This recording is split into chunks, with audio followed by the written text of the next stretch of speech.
मित्रों, एक गांव में एक किसान अपनी पत्नी और अपने 4 पुत्रों के साथ रहा करता था।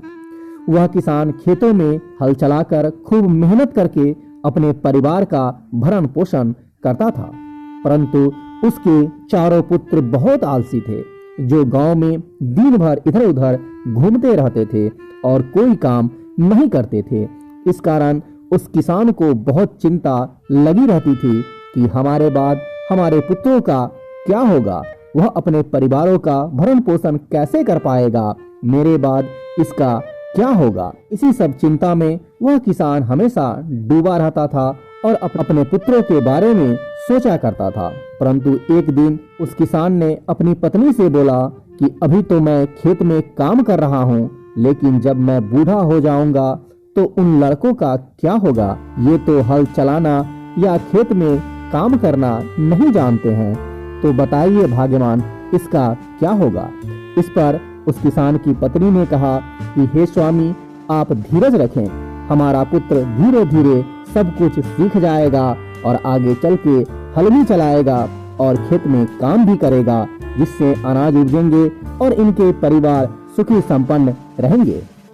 इस तरह समय बीतता चला जा रहा था, लेकिन उस किसान के 4 लड़के अभी तक कोई काम नहीं सीख पाए थे और कोई काम भी करना नहीं चाहते थे।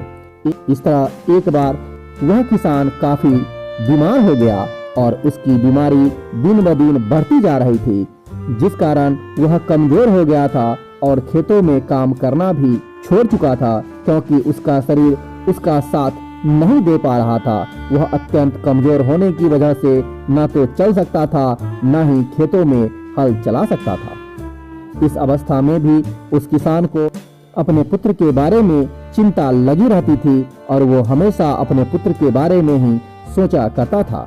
लेकिन फिर एक दिन उस किसान ने फिर अपनी पत्नी को बुलाया और कहा कि हे भाग्यवान, आप बताएं कि हमारे पुत्र 4 कहाँ हैं।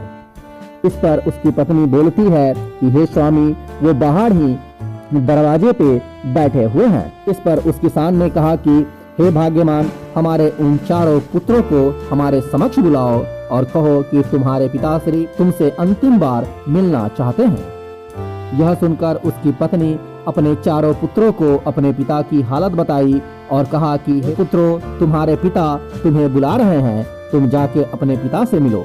इस तरह उस किसान के 4 पुत्र उसके समक्ष आते हैं और फिर वह किसान अपने पुत्रों से कहता है कि हे पुत्रों, अब मैं ज्यादा दिनों तक जिंदा नहीं रहूंगा, मेरा उम्र हो चुका है, मैं इस संसार को छोड़ने वाला हूँ और मुझे चिंता लगी हुई है कि मेरे बाद तुम लोगों का क्या होगा। इसलिए हे पुत्रों, मैं तुम्हें जो बताने जा रहा हूँ उसे बहुत ही ध्यान पूर्वक सुनना। अगर तुम ध्यान पूर्वक सुनोगे तो तुम्हें बहुत धन की प्राप्ति होगी और तुम हमेशा खुशी खुशी अपना जीवन व्यतीत कर पाओगे। इस पर उस किसान के 4 पुत्रों ने कहा कि हे पिताश्री, आप बताएं, आप क्या कहना चाहते हैं। इस पर उस किसान ने अपने 4 पुत्रों से कहा कि मैंने अपने जीवन में जो कुछ भी कमाया है वह खजाना मैंने खेतों के नीचे दबाकर रख दिया है। मेरे जाने के पश्चात तुम 4 भाई उस खजाने को निकालकर आपस में बांट लेना। यह बात सुनते ही 4 भाई बहुत खुश हो गए। कुछ समय के बाद उस किसान का शरीर और कमजोर होता गया और बीमारी की वजह से उस किसान की मृत्यु हो गई और उसकी मृत्यु के पश्चात कुछ दिन बाद उसके 4 पुत्रों ने दबा हुआ खजाना निकालने के लिए खेतों पे चले गए और उस किसान के 4 पुत्रों ने उस खजाने को निकालने के लिए सुबह से लेकर शाम तक सारा खेत जोत डाला, लेकिन उन्हें कोई खजाना नहीं मिला। इस तरह वह 4 थक हार कर अपने घर आते हैं और उस किसान के 4 पुत्रों ने अपने माँ से बोलता है कि माँ, पिताजी ने हमसे झूठ बोला था कि उस खेत में कोई खजाना है। हमने पूरा खेत की जुताई की, लेकिन कोई खजाना नहीं मिला। मुझे लगता है कि उस खेत में कोई भी खजाना नहीं है, पिताश्री ने हमसे झूठ कहा है। इस पर उसकी माँ ने कहा कि बेटा, तुम्हारे पिताजी ने अपने जीवन में यही खेत और घर कमाया है, अब तुम लोग खेत की जुताई कर ही चुके हो तो उसमें बीज भी डाल दो। इसके बाद 4 पुत्रों ने जुते हुए खेत में बीज बोए और माँ के कहे अनुसार उसमें पानी भी देते गए। कुछ समय बाद फसल पककर तैयार हो गया और फसल काफी अच्छा हुआ, जिसको बेचकर सभी को बहुत मुनाफा हुआ, जिसे लेकर वह अपनी माँ के पास पहुंचा और माँ ने कहा कि तुम्हारी मेहनत ही असली खजाना है, यही तुम्हारे पिताजी तुम्हें समझाना चाह रहे थे। इसलिए मित्रों, आलस्य को त्याग कर हमेशा कठिन परिश्रम करना चाहिए।